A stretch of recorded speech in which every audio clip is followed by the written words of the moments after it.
তাবারাকাল্লাযী বিয়াদিহিল মুলকু ওয়া হুয়া আলা কুল্লি শাইইন কাদির আল্লাযী খালাকাল মাউতা ওয়াল হায়াতা লিয়াবলুয়াকুম আইয়ুকুম আহসানু আমালা ওয়া হুয়াল আজিজুল গফুর।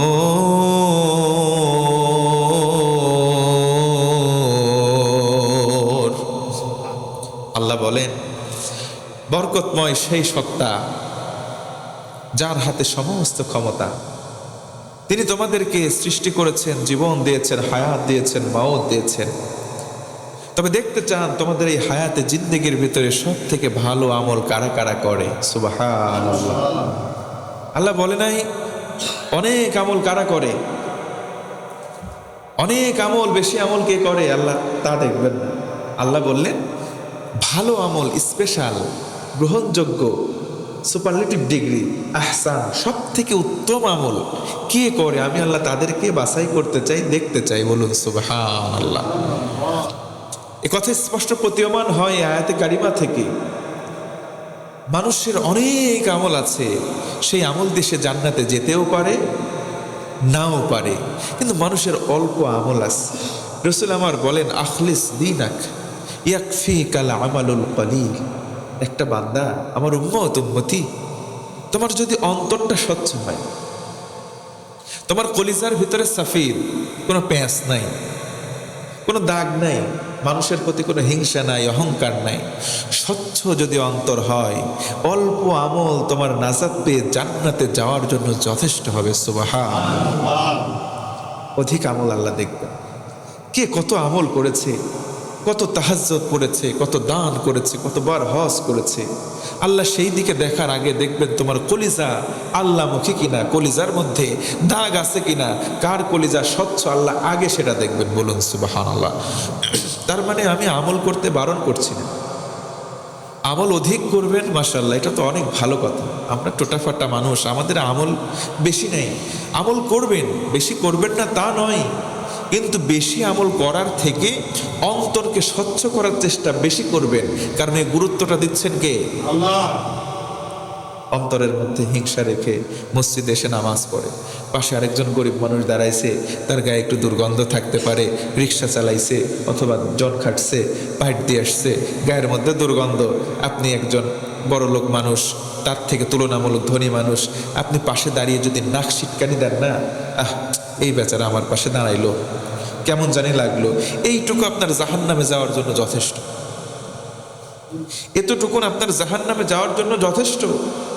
কারণ রাসূল আমার বলেন অহংকার, দাম্ভিকতা, হিংসা এমন তেলের মতো তেল, ফুয়েল, যেগুলো আপনার ভালো ভালো কাজ আমলগুলোকে নিমিষেই চোখের পলকে, ওয়ান গ্লান্স, একবারে চোখের পলকে ভস্মীভূত করে দেয়। এই যে আপনারা দেখেন না ক্যালিফোর্নিয়া, ইউএসএ, আমেরিকাতে গতকালকে দেখেছেন অনেকের খবর, ক্যালিফোর্নিয়াতে যে দাবানল শুরু হয়েছে, আল্লাহু আকবার। ওখানে তারা যেই অঞ্চলটাতে সূত্রপাত হয়, ওখানে তারা সিনেমার শুটিং করতো এবং যত যত নগ্ন সিনেমার শ্যুট ঠিক ওই জায়গাতে হতো। আল্লাহর মায়ের, আরে ভাই, আল্লাহর মায়ের দেয় কিন্তু সাউন্ড হয় না, কথা বলে ঠিক ঠিক দৃশ্যপট পরিবর্তন দেখেন। সৌদি আরবের দিকে তাকান, গতকালকে থেকে বৃষ্টি হচ্ছে, বন্যা হচ্ছে, পানি হচ্ছে। আরে আল্লাহ তো সব পারেন, এক জায়গায় পানি, আরেক জায়গায় আগুন। ওরা উপর থেকে রাসায়নিক ছিটাচ্ছে, যেগুলো অগ্নি নির্বাপনের জন্য যেই রাসায়নিক আছে, কেমিক্যাল আছে, ওইগুলো ছিটাচ্ছে, পানি ছিটাচ্ছে। যত ছিটায় তত বাড়ে। আল্লাহু আকবার বলবেন না? সকালবেলার গণমাধ্যমের খবর হচ্ছে ওখানে আজকের থেকে বাতাসের গতিবেগ আরও বৃদ্ধি পাবে। তার মানে এই আগুন প্রায় 100 কত একর জায়গা মিলিয়ে মানে বিস্তৃতি লাভ করে ফেলেছে। কয়েক লক্ষ বাড়িঘর সেখানে ভস্মীভূত অলরেডি হয়ে গেছে।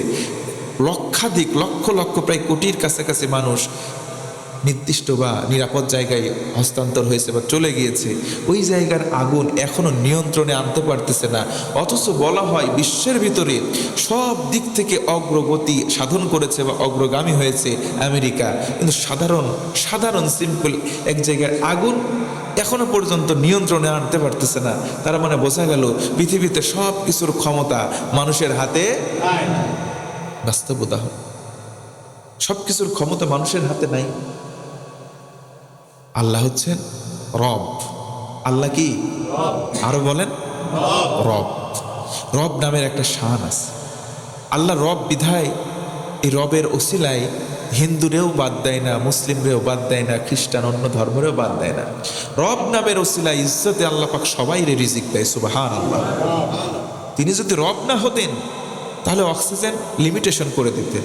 যারা ইমানদার তারা অক্সিজেন পান, আর যারা বেঈমান তারা লিমিটেশন করে দিলাম পাবি না। আল্লাহ তা করেন নাই, কারণ আল্লাহ হচ্ছেন রব। আলহামদুলিল্লাহি রাব্বিল আলামিন। আল্লাহ হলেন রব।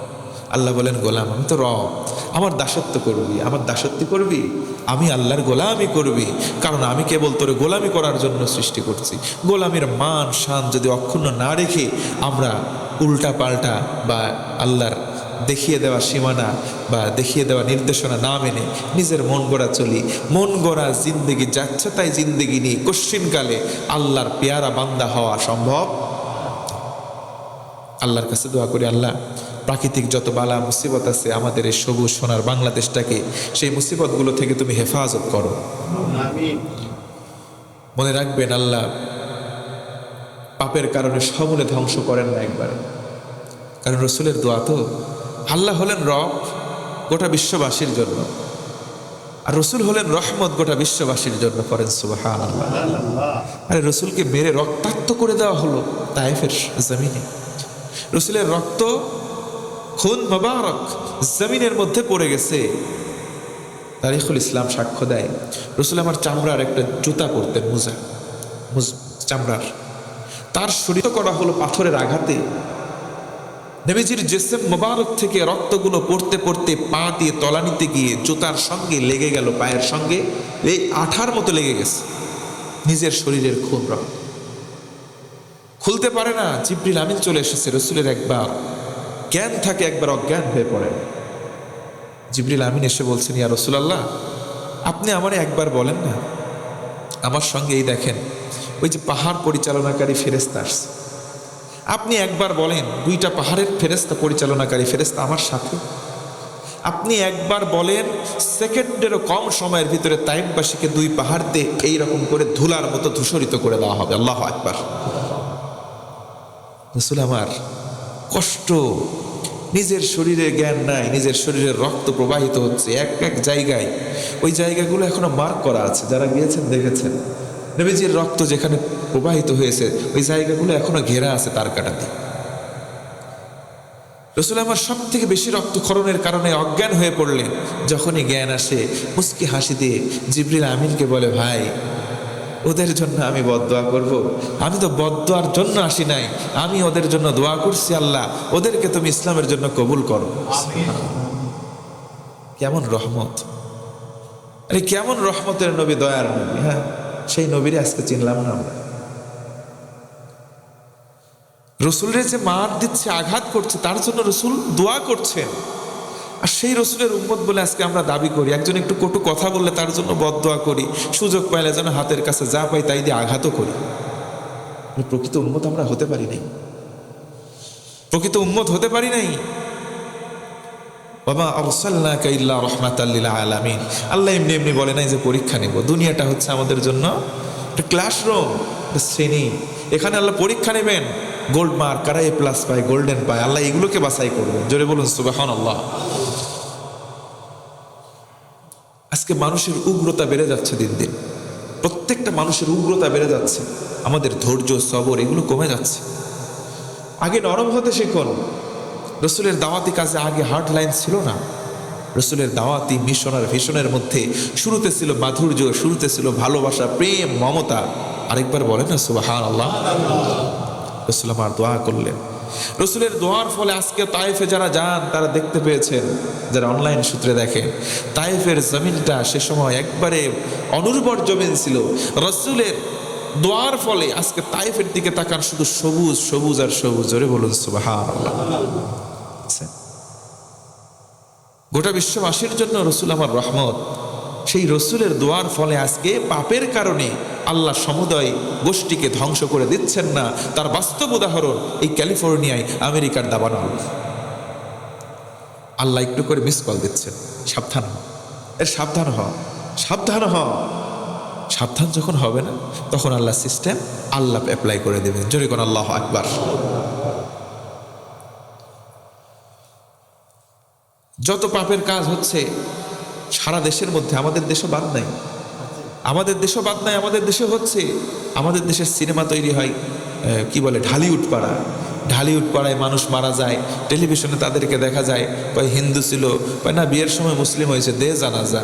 জানাজায় এমন এমন আল্লাহর ওলি দাঁড়ায়, আল্লাহু আকবার করে তাকায়, সাংবাদিকরা ধরে একবার এইদিকে তাকায় একবার এইদিকে তাকায়। কথা বলেন আছে না নাই? সর্বনাশ। তারপরে বলে তার জন্য সে মারা গেছে, আমরা খুব খুশি।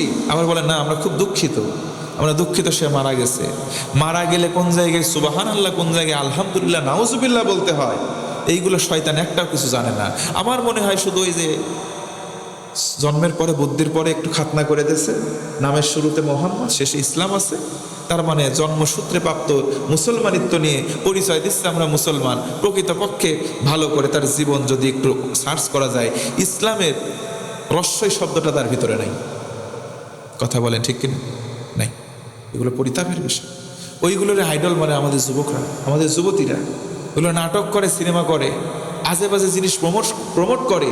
তাদের জন্য আজকে আবার এরা চোখের পানিও ফেলে। আরে নায়ক যদি অসুস্থ হয়, অনেক যুবকরা আছে তারাও মনের মধ্যে আল্লাহর কাছে দোয়া করে, হুজুর দোয়া করেন আমার প্রিয় একজন অসুস্থ আছে। পরিতাপের বিষয়, দুঃখের বিষয়। এইগুলো কারণে আজকে আমাদের আইডল বা মডেল হওয়ার কথা ছিল একমাত্র মুহাম্মদুর রাসূলুল্লাহ সাল্লাল্লাহু আলাইহি ওয়াসাল্লাম। তার জীবনাদর্শ সুস্পষ্ট। আজকে নায়ক নায়িকা, গায়ক গায়িকা, খেলোয়াড়গুলো আজকে আমাদের আইডল বা মডেল হচ্ছে। এইগুলো কারণে আজকে আমাদের এত পদস্খলন, অপমান আর লাঞ্ছনা। গত 2 দিন আগে সম্ভবত ভূমিকম্প হয়েছে সকালবেলা, অনেকে টের পেয়েছেন, অনেকে টের পান। ভূমিকম্প কেন হয়?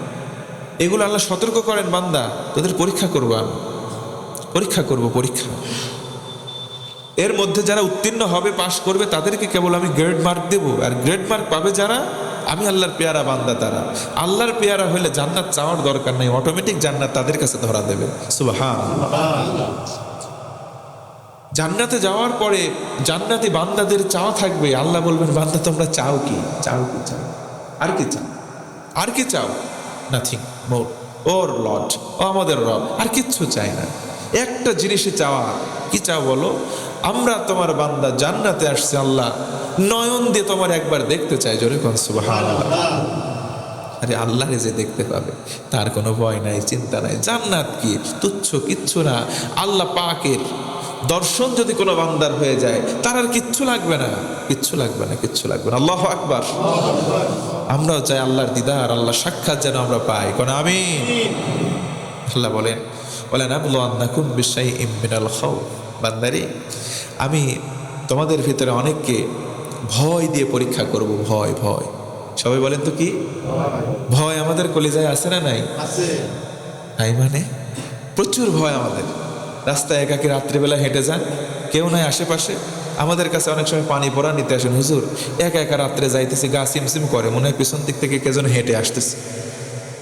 হয় কি হয় না? হয়। পিছন দিক থেকে কে যেন হেঁটে আসছে, মনে হয় জিন না ভূত। আল্লাহ, আমার ভয় হয়। হুজুর একটু গা পড়া দেন, একটু পানি পড়া দেন, গায়ে ফুঁক দিয়ে দেন। মনে রাখবেন একটা হাদিস, রসুল আমার একদিন রাস্তা দিয়ে হেঁটে যাচ্ছেন, সামনে বিশাল আকৃতির একজন কায়িক মানুষকে দেখতে পেলেন, যার পা হচ্ছে জমিনে আর মাথা আসমানে। আল্লাহু আকবার। নবীজি ভয় পেয়ে গেলেন, রসুল আমার ভয় পেয়ে গেলেন। আহারে, মানুষ দেখি স্বাভাবিক আমাদের মতো, এত এত বড় দানবাকৃতির মানুষ, এত বড় মানুষ হতে পারে? নবীজি আমার ভীত সন্ত্রস্ত হলেন, ভয় পেয়ে গেলেন। এত বড় কায়িক বডিওয়ালা মানুষটা অন্য কেউ নয়, জিবরাইল আলাইহিস সালাতু ওয়াসসালাম। তিনি আবার স্বাভাবিকভাবে এসে রসুলকে বললেন, আমি জিবরাইল, আহলান ওয়া সাহলান, আপনি সালাম গ্রহণ করুন।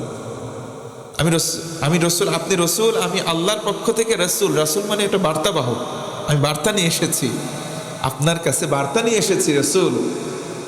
কোরআন আল কারীমের আয়াত নাজিল হল, রসুল আমার এতটা ভয় পেলেন, রসুলের জ্বর চলে আসলো। আল্লাহু আকবার। রসুল আমার বাড়িতে চলে গেলেন। খাদিজাতুল কুবরা তাহরা রাদিয়াল্লাহু আনহাকে বললেন, তাড়াতাড়ি আমাকে কম্বল দিয়ে মুড়া দিয়ে দাও, আমার জ্বর চলে আসছে।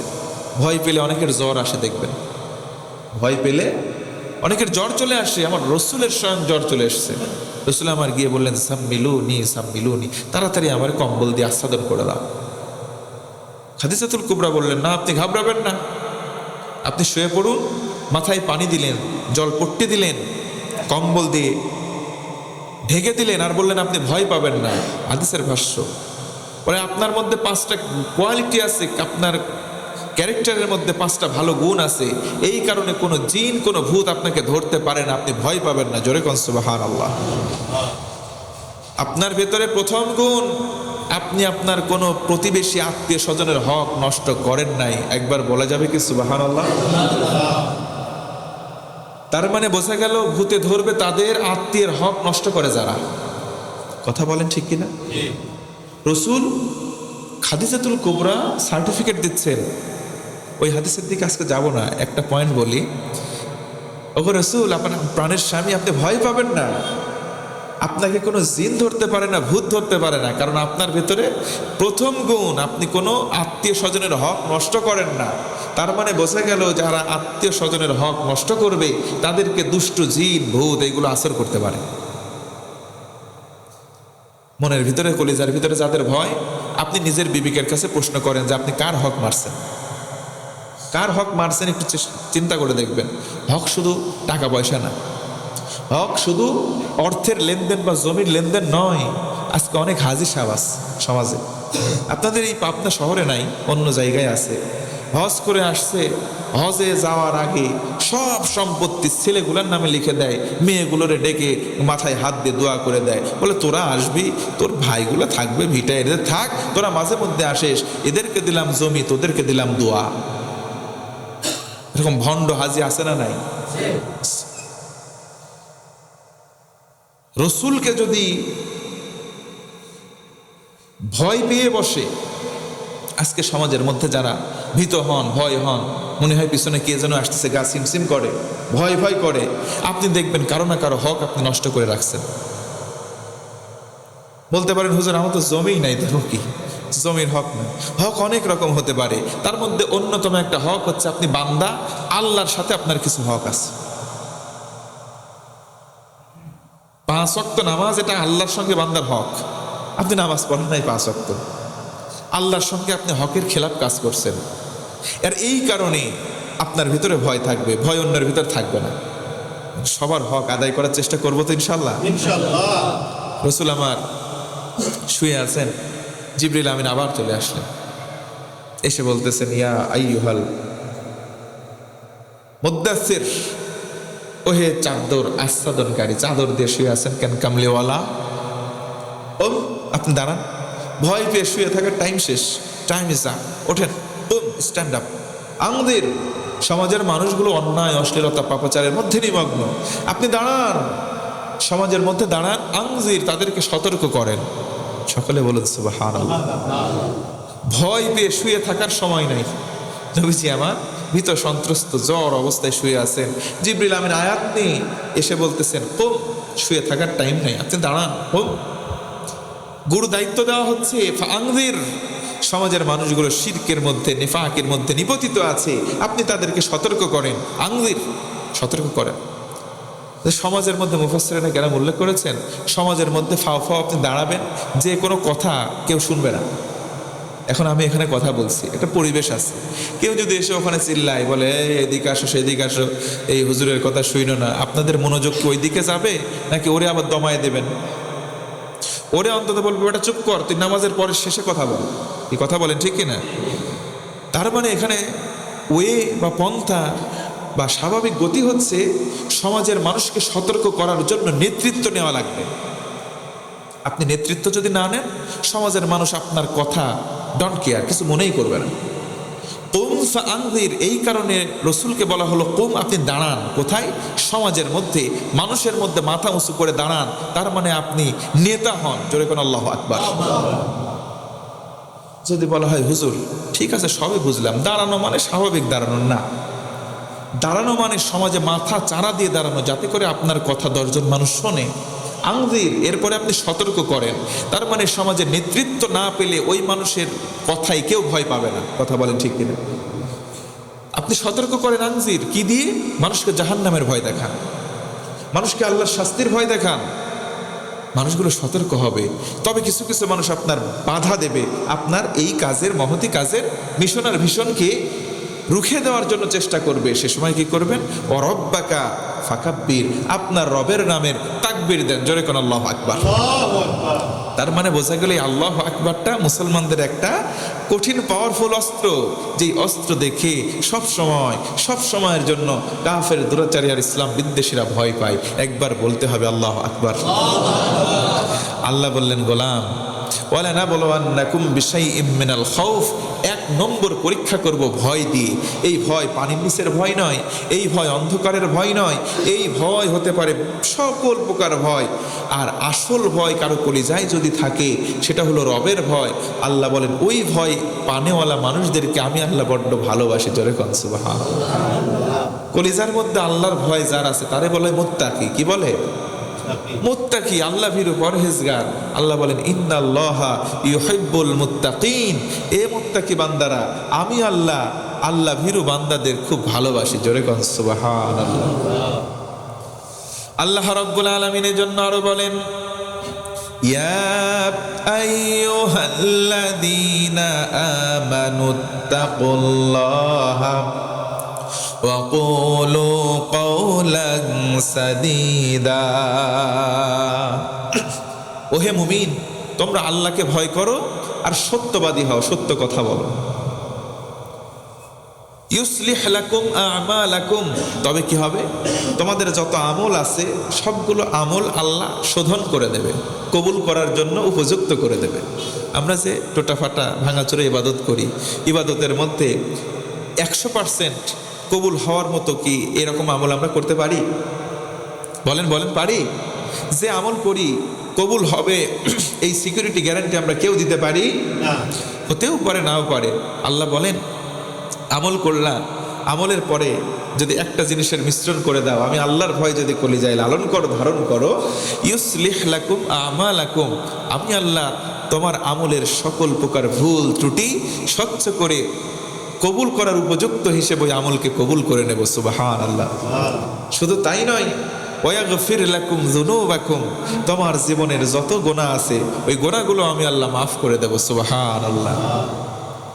ওয়া মান ইউতি'আল্লাহা ওয়া রাসূলাহু, আর এরপরে ওয়া মান ইউতি'আল্লাহা ওয়া রাসূলাহু, যে বা যাহারা আল্লাহ এবং রসুলকে ইতাআত করবে, অনুসরণ করবে, ফাকাদ ফাযা ফাওজান আযীমা, তারাই হলো পরীক্ষায় সবচাইতে গোল্ডেন মার্ক নিয়ে পাশকারী ছাত্র। জোরে বলুন সুবহানাল্লাহ। তার মানে আল্লাহ পরীক্ষা নেবেন, প্রশ্নপত্র আউট করে দিলেন, আবার কি লিখবো প্রশ্নের উত্তরে সেটাও আউট করে দিলেন। সুবহানাল্লাহ বলেন। আবার বলে দিলেন পরীক্ষা দিয়ে শুধু চুপ থাকবা না, পরীক্ষা দেওয়ার পরে লিখবা কি সেটা বলে দিলাম, লিখার পরে কি করবা সেটাও বলে দিলাম। এরপরেও যদি বলেন হুজুর তাও পারলাম না, তাহলে আমাদের মতো কপাল পোড়া জাতি আর কেউ হতে পারে না। আল্লাহ বলেন ভয় দিয়ে পরীক্ষা করব। ভয় যেন কলিজার ভিতরে ভয় আমাদের সবার আছে। আর্থিক ভয়, মানুষের ভয়, গুন্ডার ভয়, চোরের ভয়। অনেক মানুষ আছে ইসলামী আন্দোলন করে, পুলিশের ভয়, অন্য নেতাকর্মীর ভয়, বিরোধী দলের ভয়। এই ভয়গুলো আছে না নাই? তা আল্লাহ বলেন এই ভয় দিয়ে আমি আল্লাহ পরীক্ষা করব। আবার 2 নম্বর আল্লাহ বললেন ক্ষুধা দিয়ে পরীক্ষা করব। ক্ষুধা, দারিদ্রতা। ক্ষুধা দারিদ্রতা আজকে সমাজে রন্ধ্রে রন্ধ্রে বেড়ে যাচ্ছে। সবার মধ্যে কম বেশি ক্ষুধা আছে না নাই? একটু আওয়াজ করে বলেন আছে না নাই? আমাদের ডক্টর মিজানুর রহমান আজহারী যশোরের মাহফিলে একটুখানি একটা কথা বলছে, বাস্তব কথা বলছে। এই কথা নিয়ে আজকে সারা বাংলাদেশ গরম হয়ে যাচ্ছে রে ভাই। ওই একজনা খাইছে আরেকজনা খাওয়ার জন্য রেডি আছে। উনি তো হয়তো দাওয়াত বাড়ির কথা বলতে পারে। দাওয়াত বাড়ি প্যান্ডেলে যখন খাওয়া হয় একদল খাওয়া শেষ, আরেক দল রেডি হয়ে থাকে বসার জন্য। কথা বলে ঠিক কিনা? তো এই কথা লাগবে তাদের, খাওয়ার জন্য রেডি আছে যারা, তারা এই কথা বলেন ঠিক কিনা? তো আল্লাহ তাআলা বলেন ওই ক্ষুধা দিয়ে আমি আল্লাহ তোমাদের পরীক্ষা করব। সুবহানাল্লাহ পড়েন। তার মানে এই ক্ষুধা দিয়ে আল্লাহ পরীক্ষা করবেন। আল্লাহ বলেন যদি ইমানদার হও, মুসলিম হও, 5টা বিষয়ের সেকেন্ড 2 নম্বর হচ্ছে ক্ষুধা। আজকে আমাদের কলিজার মধ্যে আল্লাহ পাকের ভয় যদি থাকে তাহলে এই ক্ষুধাকে সংবরণ করা লাগবে। এই ক্ষুধা শুধুমাত্র সেই ক্ষুধা নয়, এই ক্ষুধার মধ্যে লোভ নিহিত আছে। অনেকের পেট ভরে মাগার চোখ ভরে না, আছে না নাই? অনেকে অনেক কিছু পেয়েছে, সম্মান পেয়েছে, যশ পেয়েছে, খ্যাতি পেয়েছে, আসন পেয়েছে, মসনদ পেয়েছে, এরপরেও চিন্তা করে অমুকরে আমি পাইতে দেব না, আমি আছি আমি থাকবো, আমি খাচ্ছি আমি খাবো, অন্যরে খাইতে দেব না। ভাইরে তোর তো একদিন মরা লাগবে, মরার চিন্তা কর, তারপরে কেমনে খাস দেখা যাবে। কথা বলেন ঠিক কিনা? আল্লাহ তাআলা বলেন মিনাল খাউফ ওয়াল জু। 2 নম্বর হচ্ছে তোমাদের আমি ক্ষুধা দারিদ্রতা দিয়ে পরীক্ষা করব। আজকে অনেক মানুষ, একটা সময় ছিল ধনাঢ্য পরিবারে, পৈতৃকভাবে বাপ দাদার সম্পত্তি অনেক পেয়েছিল, অলস হওয়ার কারণে তার সম্পদ সব শেষ হয়ে গেছে, এমনকি ভিটা মাটি পর্যন্ত উচ্ছেদ হয়ে গেছে। এমনও নজির বাংলাদেশে আছে না ভাই? এই যে ক্ষুধাকে কন্ট্রোল করতে হবে, ক্ষুধা ক্ষুধা আল্লাহ পাক এটাকে পরীক্ষার মাধ্যম বানিয়েছেন আমাদের সবার। বলেন তো যে চাহিদা কোনো শেষ আছে? রসুল আমার বলেছেন বানি আদম, এর চাহিদা শেষ হবে তখন, ও বেটা মরবে যখন, কবরের মাটি যখন মুখের মধ্যে যাবে তখন ওর চাহিদা শেষ হবে। আমরা যারা আদমজাত সন্তান, আমাদের চাহিদার কোনো শেষ নাই। একটা আছে আরেকটা চাই, বাড়ি একটা আছে বাড়ি আরেকটা চাই, গাড়ি একটা আছে গাড়ি আরেকটা চাই, আমার জমি 1 বিঘা আছে আরেক বিঘা চাই। যা কিছু আছে এতে আমরা তুষ্ট হতে পারি না। আর এই কারণে এইগুলো পরীক্ষার মাধ্যম হিসেবে আল্লাহ তাআলা আমাদের ভিতরে পাঠিয়ে দিয়েছেন। আল্লাহ বলেন না পেয়ারা বান্দা হতে চাস, পরীক্ষায় আগে পাশ কর। কারণ পরীক্ষার মধ্যে অসৎ উপায় অবলম্বন করে, পরীক্ষার হলের অনেক ছাত্রছাত্রী আছে নকল করেও পাশ করে, অসৎ উপায় অবলম্বন করে। আমি আপনি সচেতন, আমি আপনি ভালো, আমরা সৎ অসৎ কোনো পন্থা অবলম্বন করব না, বসে আছি তাই বলে কি মন চায় যে ও অসৎ উপায় অবলম্বন করছে, একটু দেখি তো, ওই দেখে কিন্তু আপনার ফায়দা হবে না। আপনি সৎ আছেন, অল্প সময় ধৈর্য ধারণ করেন, হয়তো সে নকল করে কিছু সময়ের জন্য বেশি মার্ক পাইল, নকল করে পাশ করে যারা, ওরা A+ পাইছে, নজির দেখাইতে পারবেন কেউ? নজির আছে?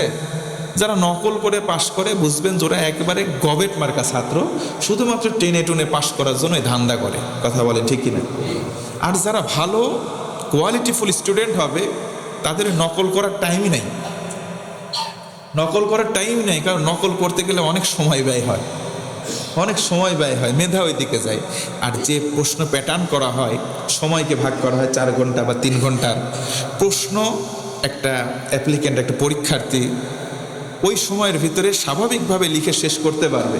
এর মধ্যে রুখসত টাইম বেশি দেওয়া থাকে না, সর্বোচ্চ 5 থেকে 10 মিনিট এক্সট্রা টাইম ইনক্লুড করে প্রশ্নকারী প্রশ্ন করেন। তো নকল করতে গিয়ে একবার দেখো, স্যারকে দেখো, পাশে দেখো, এই দেখো, স্বাভাবিক কত সতর্কতা হয়ে নকল করতে হয়। এই নকল করে সে স্বাভাবিকভাবে হয়তো বা পাশ করলো, কিন্তু সঠিক মাত্রায় সে কি পাশ করবে? বাংলাদেশেই তো পূর্বে আমরা দেখছি শিক্ষা কাঠামোর এমন অবস্থা হয়ে গেছে, নাম্বার দিতে দিতে দিতে দিতে 110 পর্যন্ত নাম্বারও পাইছে। আমরা বিশ্ববিদ্যালয়ে দেখছি, আহারে পরীক্ষায় এসে আমরা এমনও অবস্থা, আমরা পরীক্ষা দিচ্ছি, খাইটে মরতেছি, পড়তেছি, রাত জায়গায় জায়গায় নোট করতেছি, এর হলে যাচ্ছি ওর হলে যাচ্ছি, একটু নোট দেওয়া, অমুক নোটটা আছে কিনা।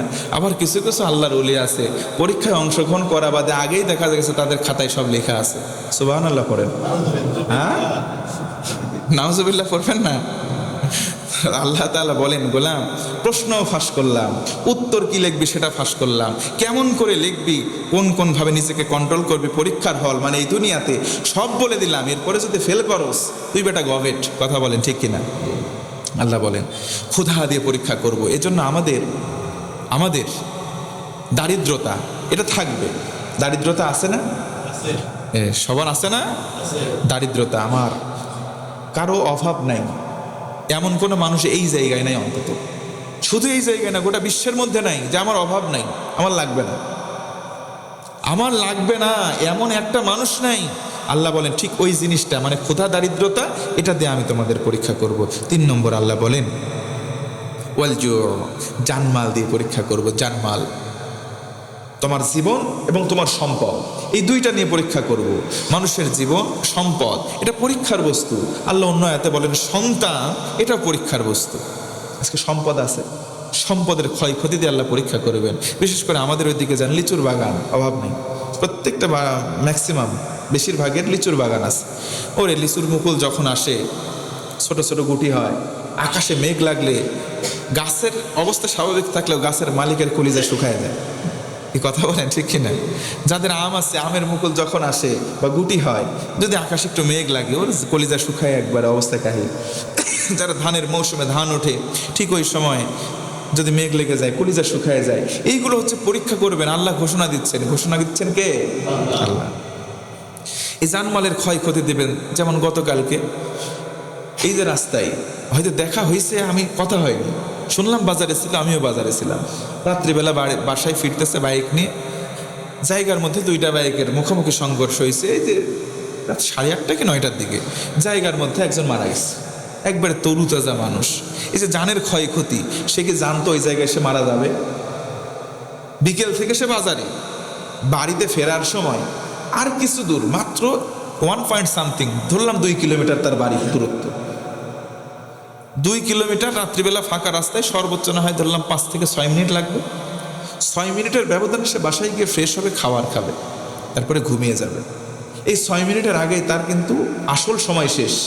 এই কারণে জায়গায় মোটরসাইকেলে অ্যাক্সিডেন্ট হয়ে মারা যায় নজির খুব কম আছে।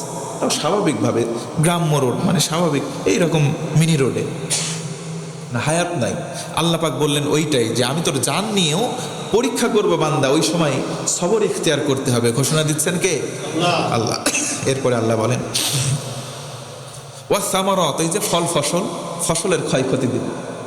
অনেকের দেখবেন ধানের মাঠ পুড়ে যায়, পানের বরজ পুড়ে যায়, গম পুড়ে যায়। এই যে ক্ষয়ক্ষতি হয় সম্পদের, লিচু দাগ হয়ে যাচ্ছে, পেয়ারার বাগান, এখন পেয়ারার চাষ হচ্ছে, ভাইরাস হচ্ছে, পুরো বাগান শেষ। আমাদের ওই সাইডে আমরা দেখছি একটা গাছে বা একটা পেয়ারায় ওই ভাইরাস ধরলে পুরো বাগান শেষ। আল্লাহু আকবার।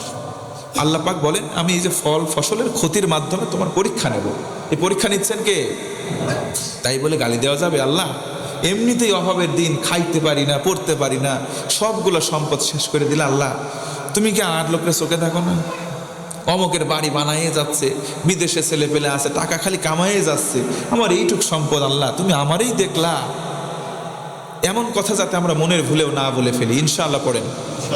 আল্লাহ বলেন এই যে এইগুলা পরীক্ষা নিব, ওয়াবাশশিরিস সাবিরিন, হে রাসূল এইগুলো মুখোমুখি হওয়ার পরে ভুক্তভোগীরা যদি একবার সবর ইখতিয়ার করে, ধৈর্য ধারণ করে, আমি সবরের আলোচনা গত জুমাই করেছি, তার আগের জুমাই করেছি। রসুলকে বলা হলো রসুল আপনি বলেন এতগুলো পরীক্ষার পরেও কেউ যদি সবর ইখতিয়ার করতে পারে তাদেরকে আমি আল্লাহর পক্ষ থেকে শুভ সংবাদ জানিয়ে দেন। জোরে কোন সুবহানাল্লাহ।